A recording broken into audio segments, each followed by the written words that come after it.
Hi, everybody. Welcome to Discover College Soccer. Today, I'm lucky enough to be joined by Coach Burton from the Northeastern Junior College women's side. Welcome, Coach.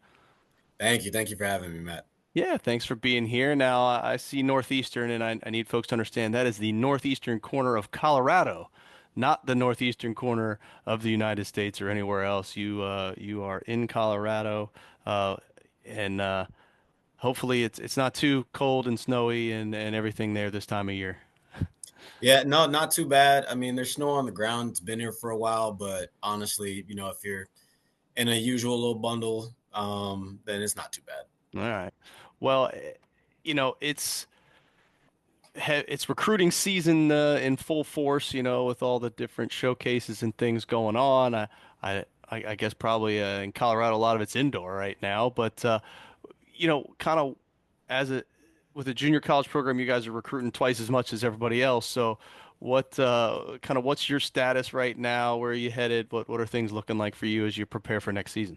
Yeah, so for us, like you said, we're recruiting twice as much. Half the roster graduates every year because we only have freshmen and sophomores primarily. So, um, right now recruiting's been going pretty well. At the JUCO level, you're pretty much recruiting seniors, and then this semester we'll start getting into juniors a little bit and a little bit more heavily. But right now, I'm almost done actually. So for us being in a rebuild, trying to keep up with the more competitive programs, national ranked programs, a lot of those guys are almost done. And so I think I'm at about a roster of maybe like 19 or 20 for next year. We get 24 LOIs in the NJCAA. So trying to at least use up all 24. So you guys are NJCAA one, right? Correct. And you're fully funded. No, No, no, okay, all no. right. When you're in the NJCAA, some schools are fully funded, right? So they have 24 fulls. That's not many, but a lot of those, like the teams that are always top 5, top 10 in the country, they probably are. For us, we're not, but we do have scholarship money, so we are able to recruit and spend money here and there. Okay, all right. Well, where is it that you like to go to look at players? Kind of what's your main focus geographically, I guess, whether that's are there certain areas you like or certain tournaments you like to go to? What's that kind of look like? So number one thing is I got some really good advice from a couple of my mentors, guys that coach at different levels, and I keep hearing this phrase "no stone unturned," right? So for me, I'm definitely that kind of coach. I find great players at a bunch of different places in different areas. Um, I know for us, we've done really well. Obviously, in state here in Colorado, that's always the easiest is getting in state kids. It's a great chunk of talent here. We do pretty well out of Utah. And then also I find kids in areas that I've lived and or coached before. So like I grew up in Texas for a good portion of my life. So I've gotten maybe 3 kids out of Texas. And then Arizona, I spent most of my coaching career there. So I think I'm about 2 or 3 kids in now from Arizona. Um, and we pick up a few internationals here or there, in a couple other places, but Western half of the U.S. for sure. Club wise, we try to go to showcases that are here a little bit more local to us. Um, you go to these showcases and you have to compete with schools. So I definitely try to make my way out and just get in front of kids as much as possible. A lot of ID camps really work out for us. I get invited to a good amount of camps, especially at universities. And so having those connections with the universities, if a kid is at a camp, at say a D1, but that kid's not going D1, well, I know those coaches at least. So that kind of bodes well for me on the recruiting trail. So, in terms of camps, I mean, I'm assuming, or well, I shouldn't assume anything. Are you guys doing your own, or is it pretty much just working external camps? It's mostly working external, but we do host our own things sometimes. So we hosted one in August, which was the inaugural one for me here under my coaching staff. We had it was a small camp. We had about 10 players, but we had girls come from Wyoming, Nebraska, and Colorado. So we brought in players, one of who is now signed to play for us, and a few other girls that hopefully we bring in the next coming years. Um, so we do pretty well there. But during the summer, last summer I worked the Black Hills State D2 in South Dakota. I worked their camp. I just signed a girl that I met during that camp. Um, CU has a couple different kinds of camps. CU out in Boulder. So I've met recruits at those camps that are a little bit younger that hopefully we'll be bringing in. Um, and honestly, a lot of our recruiting, now that I think about it, we find kids maybe, in the randomest of places, sometimes online, but we bring them on campus for visits. And so we've brought in probably 10 kids this year. Hey, come on a visit, train with the team, and let's see what your skill set looks like. So that's worked out for us. Okay. Well, when you're looking at these players, kind of what makes up that hierarchy of things you're looking for, both on the field and off the field? Yeah, so starting with I like to start with off the field. I tell the recruits all the time, I'm a full-time coach. This is my only job. Like, the school pays me enough to take care of my family, just coaching soccer. So, and then for them, right, them being a student athlete, it's basically a full-time job.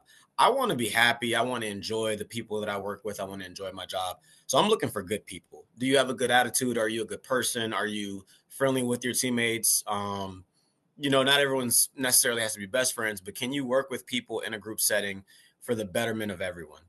Um, I don't recruit headaches. It's just, I don't care how good you are. Um, I'm not recruiting headaches because I don't want to deal with it, right? And there's more than enough talent out there. So off the field, that's the main thing. Anything else, I will work with you as long as you're a good person, no matter what kind of issue you have. So we have girls that come in and are great students and 4.0 type students, even at the JUCO level. We have kids that come in and they have a 2 point something out of high school, and it doesn't matter as long as you're a good person. Like, this is the level.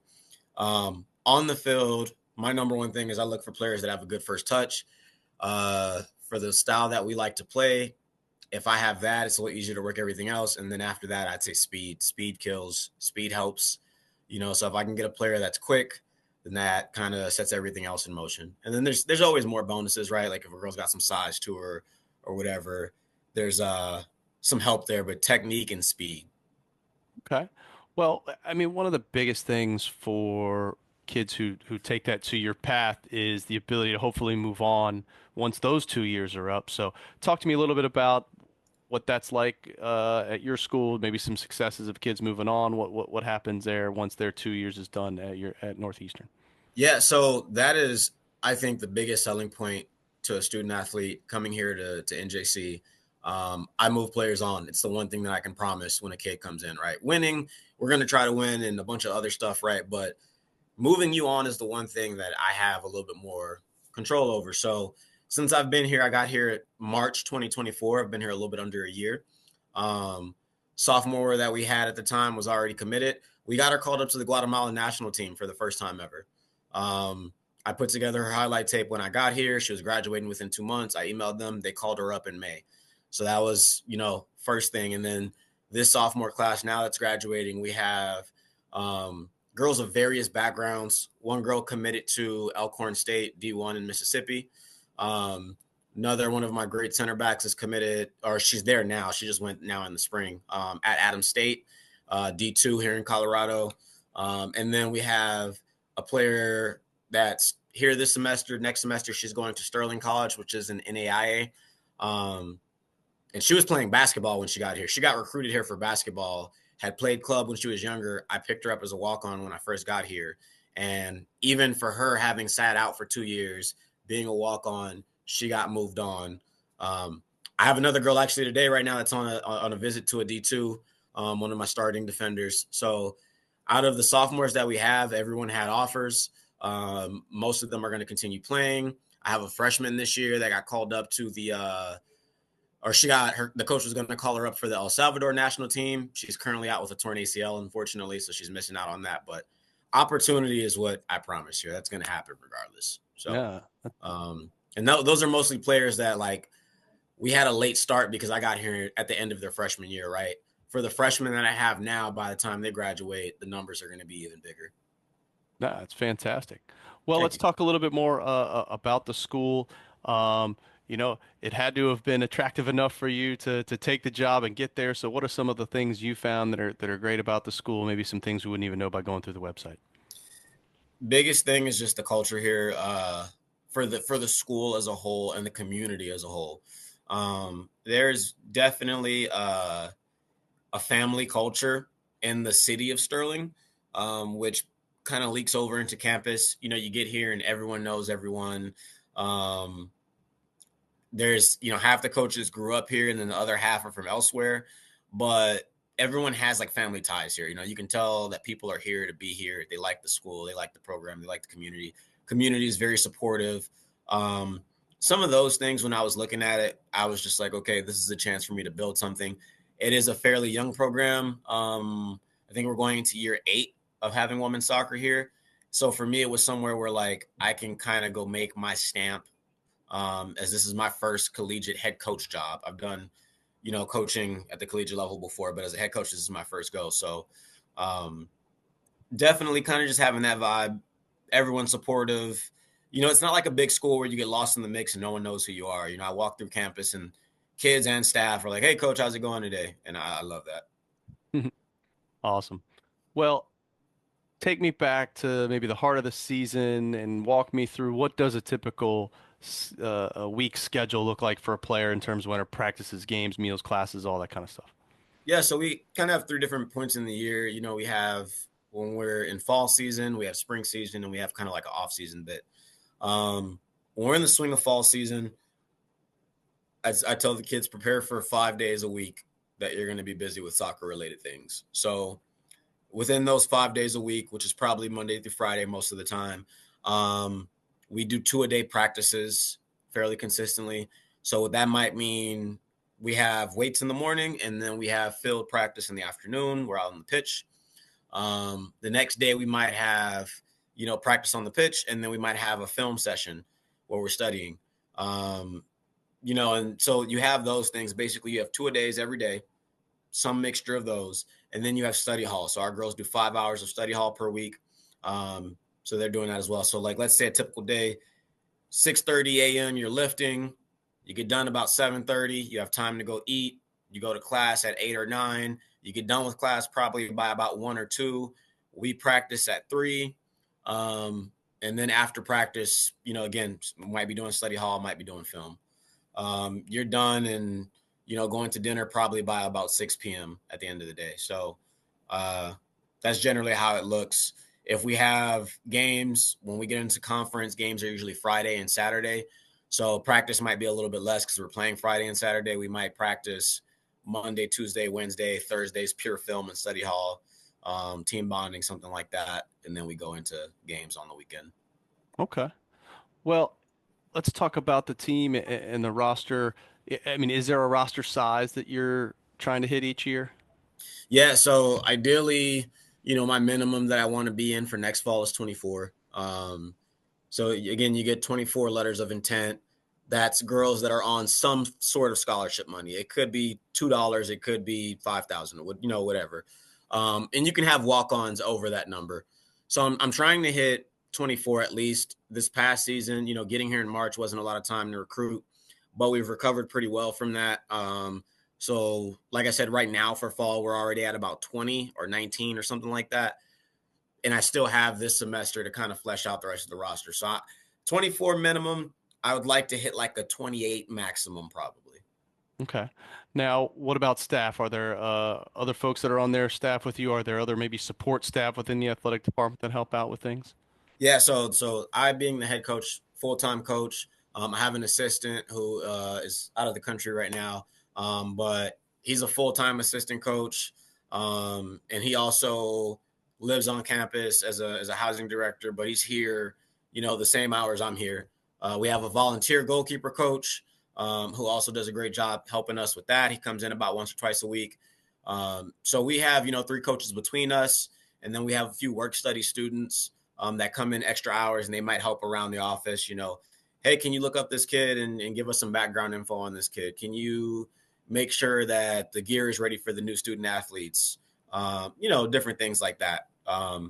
So we have a pretty good staff here. We have an athletic secretary named Stacy who's absolutely wonderful, and she helps us with a lot as well.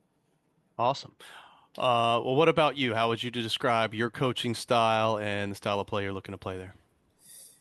So style of play that we, are looking to play here. Um, I am a coach that I like possession based soccer, but every coach likes possession based soccer, right? My biggest thing is that we play with what the game gives us. You take what the opponent gives. So we're going to try to come out and play our game. And we might knock the ball around, but if a team adjusts to that, then we're going to feel free to play direct if we need to, which is part of the reason that I do recruit speed as well as technique. So it's a very flexible system. A lot of it is based around total football, which comes from the Dutch and like kind of like their 1970 setup. So a lot of interchanging of positions. I always tell recruits, I may recruit you as a center back, and then you're the leading goal scorer at the end of the season. I had a center back that had 4 goals and 2 assists, a midfielder that had 4 goals and 2 assists, and I had 2 forwards that also had the same numbers. So it's a lot of, a lot of 11 defenders, 11 attackers, right? A lot of opportunity for everyone to showcase their skills in a lot of different spaces. As far as my style, I like to have fun. I'm a coach that's, I'm laughing, I'm making jokes. I have very high standards. The standard is a standard. But if the players are meeting the standard, there's no need for me to yell. There's no need for me to be upset. I want to enjoy my job and I want them to enjoy themselves. So, we're laughing and we're having fun, but they're doing what I'm asking them to do.